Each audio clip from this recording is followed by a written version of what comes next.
एक समाज को पहचान दिलाने में गुरु गोमके ने कितनी महान भूमिका निभाई।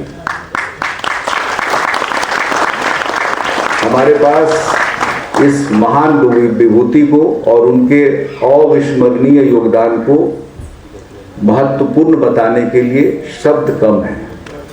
क्योंकि इतिहास में ऐसे कम पड़ाव आते हैं कि हम ऐसी विभूतियों को याद कर पाते हैं कि जिन्होंने समाज को समाज बनाया, आपको एक पहचान दिलाई, और ये पहचान अब कोई नहीं रोक सकता है। श्री राजीव कुमार जी को वो आए और अपना वक्तव्य दें। अपने वक्तव्य से पहले मैं चाहूँगा कि आप सभी जो धरती पुत्र पुत्रियाँ यहाँ मौजूद हैं, सबसे पहले संथाली समाज के लिए, उनके गौरव के लिए और गुरु गोमके के अमर योगदान के लिए आप लोग थोड़ी देर तक तालियां बजाएं। हम आज एक ऐसे महापुरुष को याद करने के लिए बैठे हैं और एक ऐसे अमर योगदान के लिए बैठे हैं जो सदियों तक याद किया जाएगा। 100 साल तो हमने पूरे किए हैं, लेकिन अगला 100 साल और उसके बाद का 100 साल क्या रहता है, ये आज की पीढ़ी पर निर्भर करेगा। जो हमारे बीच CCRT के माननीय अध्यक्ष महोदय, मंच पर आसीन महानुभाव, आज इस सभागार में मौजूद संथाली समाज के युवा, उनके प्रतिनिधि, पुत्र और पुत्रियां जो धरती पुत्र हैं, प्रकृति के साथ सदियों से रहते आए हैं, आज आप सभी एक ऐसे गौरवभूति क्षण का स्मरण करने जा रहे हैं और अनुभव करने जा रहे हैं जो उम्मीद है सदियों तक उस आवाज़ को सुना पाएगा जो गुरु गोमके ने दंड बोसे से उठाया था। बहुत लगता है जैसे कल की बात हो कि गांव में, समाज में एक संस्कृति के नाते गीतों का आदान प्रदान हो रहा है और बालक गोमके के मन में एक बात उठ रही है कि इसको हम लिख क्यों नहीं सकते। तो महापुरुष को उनके वृद्ध जन बताते हैं कि बेटा ये हमारा ओरल ट्रेडिशंस है, और जब हम लिखने की कोशिश करते हैं तो पता चलता है कि संथाली भाषा का उच्चारण उड़िया में, बंगाली स्क्रिप्ट में या देवनागरी में अलग अलग हो जाता है। इतना कन्फ्यूजन है। और जब अस्मिता की बात आती है तो जो हम बोल सकते हैं तो हमारी स्क्रिप्ट क्यों नहीं होनी चाहिए। यह बात एक बालक के मन में उस समय उठती है जब वो संस्कृति के साथ अपने आप को एकाकार करने की कोशिश करता है, और वही हमारी पहचान है। तो क्यों नहीं ऐसे सपूत हमारी माँ भारती के अमर संतान हैं जिन्होंने एक ऐसे समय ये सोचने की जहमत उठाई कि हमारी अस्तित्व, हमारी पहचान, उसका एक महत्वपूर्ण बिंदु है हमारी लिपि। हम अपनी बात को क्यों नहीं लिख सकते? हम अपनी बात को कह सकते हैं तो उसको लिपिबद्ध क्यों नहीं कर सकते, ताकि ये युवा पीढ़ी, आने वाली पीढ़ियाँ इस भाषा के स्वाद को उसी रूप में ले सके, उसकी मिठास को उसी रूप में ग्रहण कर सके जिस रूप में जब हम लोकगीत या अपनी संस्कृति का आनंद लेते हैं। आज ये बात बहुत सरल लगती है कि पशु पर उकेरे गए चिन्ह, अग्नि के चिन्ह या फिर मशरूम का चिन्ह, ये बहुत सरल लगती है। जब हम इसकी व्याख्या करते हैं तो बहुत सरल लगती है कि ये प्रतीकात्मक चिन्ह एक लिपि के रूप में कैसे आया। हमारे पास सभी महानुभाव अपना वक्तव्य दे रहे थे, उन्होंने विस्तार से बताया कि किस तरह महाराजा ने उनको संरक्षण दिया। लेकिन आप सोचिए, एक ऐसे समय जिस समय देश गुलामी की जंजीरों से बंधा था, आज़ादी की करवटों के लिए युवा पीढ़ी संघर्षरत थी, और एक ऐसे देश में जहाँ पर आदिवासी की पहचान, जो हमें शुरुआत से, मैं एक ऐसे स्कूल में पढ़ा हूँ, झारखंड में पलामू डिवीज़न में एक नेत्रहाट विद्यालय है।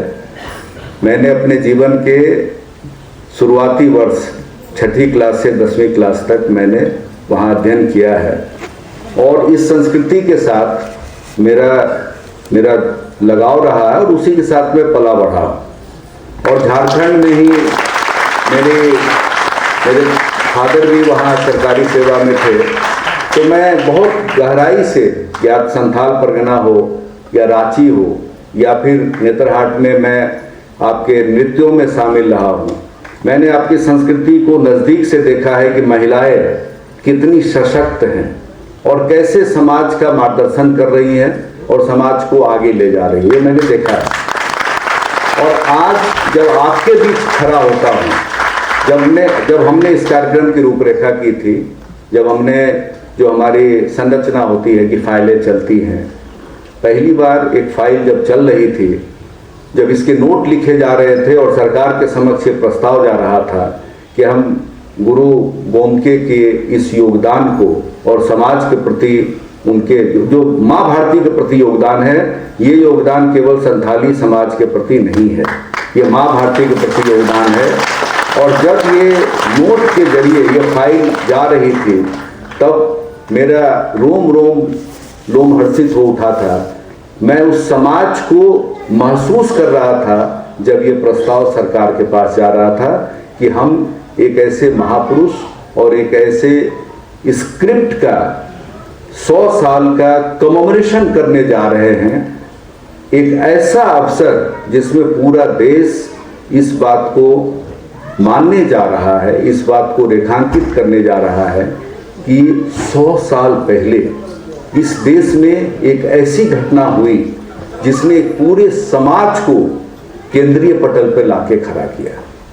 तो ये कल हम इसकी एक राष्ट्रीय स्तर पर इस चेतना को महसूस करेंगे, राष्ट्रीय स्तर पर महसूस करेंगे।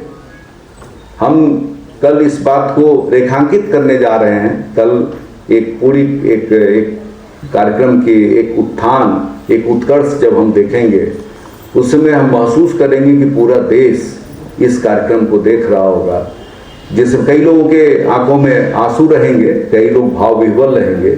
क्यों? क्योंकि ये एक समाज की उपलब्धि है जिसको पूरा देश गौरवान्वित महसूस करने जा रहा है। ये आपका समाज है। अभी कुछ ही दिन पहले बहुत खुशी की बात है, आप सभी ने देखा होगा कि भारतीय संविधान की एक प्रति संथाली भाषा में महामहिम को भेंट की गई है। ये एक आदर है संथाली भाषा के प्रति और आपको, आपके संस्कृति को ये समझने के लिए कि भारत अपने हर एक व्यक्ति, अपने हर एक नागरिक, अपनी हर एक बोली, अपनी हर एक पहचान, अपनी हर एक संस्कृति को अपनाता है। तभी तो हम विविधता में एकता की बात करते हैं। आप हम हैं और हम आप हैं, ये बुनियादी पहचान है हमारी। यही हमारी संस्कृति का मूल तत्व है। प्रकृति को सभी अपने अपने रूप में पूजते हैं, हम भी पूजते हैं, सभी लोग पूजते हैं। आदि शक्ति दुर्गा प्रकृति का रूप है। भोलेनाथ, आज हम महाशिवरात्रि मना रहे, प्रकृति का रूप है। भांग, बेलपत्र, धतूरा, जो जंगली चीज है, उसको हम भोलेनाथ पर अर्पित करते हैं, प्रकृति का रूप है। नाग लपेटे हुए भोलेनाथ खड़े हैं, त्रिशूल उनका शस्त्र है। भगवान राम का शस्त्र क्या है? तीर धनुष है, जो कि हमें याद दिलाता है कि वो किस समाज को प्रतिबिंबित करते हुए आदर्श के मूल्य पर गए। हम गौरवशाली हैं कि भारत को भारत बनाने में आपकी अग्रणी भूमिका रही है। हम गौरवशाली हैं। हम इस रूप में भी देखते हैं कि आप वहाँ पर सक्रिय हैं। उस संस्कृति को और प्रकृति का संरक्षण जिस तरह आप कर रहे हैं, तभी हम कहते हैं कि जब एक पेड़ माँ के नाम लगाते हैं, तब महसूस करते हैं कि आप, जब हम एक पेड़ लगा रहे हैं माँ के नाम पर, अपनी माँ के नाम पर, आपके लिए तो प्रकृति ही माँ है। आप तो उनके बीच ही रहे हैं, उनकी जीवन शैली को आप जीते हैं, चाहे महानगर में ही क्यों ना हो। आप कभी अपनी जड़ों से कटे नहीं हैं, आप अपनी जड़ों के साथ विद्यमान हैं। और यही सबसे बड़ी पहचान है और यही चुनौती है आज की युवा पीढ़ी की भारत सरकार ने जब इस कमेमोरेशन को, इसका बीड़ा उठाया है, तो एक बात जो हम लोग एक विचारधारा के रूप में सामने लाते हैं कि पूरा देश इस योगदान को देखे। पूरा देश एक यही विंडो है जिसमें स्मरण करे कि एक समाज को पहचान दिलाने में गुरु गोमके ने कितनी महान भूमिका निभाई। हमारे पास इस महान विभूति को और उनके अविस्मरणीय योगदान को महत्वपूर्ण बताने के लिए शब्द कम है। क्योंकि इतिहास में ऐसे कम पड़ाव आते हैं कि हम ऐसी विभूतियों को याद कर पाते हैं कि जिन्होंने समाज को समाज बनाया, आपको एक पहचान दिलाई, और ये पहचान अब कोई नहीं रोक सकता है। संविधान की 8वीं अनुसूची में है, यूपीएससी के एग्जाम संथाली भाषा में होंगे। जो युवा इसमें आगे आना चाहते हैं, आप आगे आएं। भारत सरकार के प्रशासन में आप अपनी भूमिका निभाएं, अपने समाज को अपनी पहचान दिलाएं, ये आपके कंधों पर है। आप डॉक्टर बने, वैज्ञानिक बने, इंजीनियर बने, आप हर हिस्से में भागीदारी करें आप। लेकिन भागीदारी करते हुए याद रखें कि अपनी पहचान, अपनी संस्कृति वो मिटने ना पाए। आप आधुनिक हो जाएं, बहुत आधुनिक हो, आप अपने विचारों में आधुनिक हो, लेकिन सांस्कृतिक जड़ों को संभाल के रखना है। कोई भी तेज आंधी संस्कृति के जड़ों को उखाड़ ना सके, हिला ना सके। ये प्रेरणा लेके जाएं। आज पूरा दिन का आपका कार्यक्रम हुआ है। सीसीआरटी की टीम ने इस कार्यक्रम को बहुत तरीके से, मेरी अपेक्षा के अनुरूप, मैंने इनको समझाया था सीसीआरटी की टीम को कि एक भावुक कार्यक्रम है। हमारे प्रतिभागी जो हैं वो भावनात्मक स्तर पर इस कार्यक्रम का आनंद लेने के लिए आएंगे। उनकी भावनाओं का हमें ध्यान रखना है कि वो किस भावना के साथ इस कार्यक्रम में जुड़ने आए हैं। मुझे पता है कि आज सभी आप यहाँ, और कल जब आप हमारे साथ इस कार्यक्रम का उत्कर्ष देखेंगे तो आप एक संकल्प लेकर अपने मनों में आए हैं, और जब आप जाएंगे तो एक प्रतिक्रिया लेकर जाएंगे कि इस कैसे हम, जो गुरु गोमके ने आपको राह दिखाया है, जिस संस्कृति को पहचान दिलाई है, उसको कैसे आप आगे ले जाएंगे। ये रूपरेखा आपको तय करनी है, ये समाज को तय करनी पड़ेगी कि हम इस योगदान को आगे कैसे ले जाएं।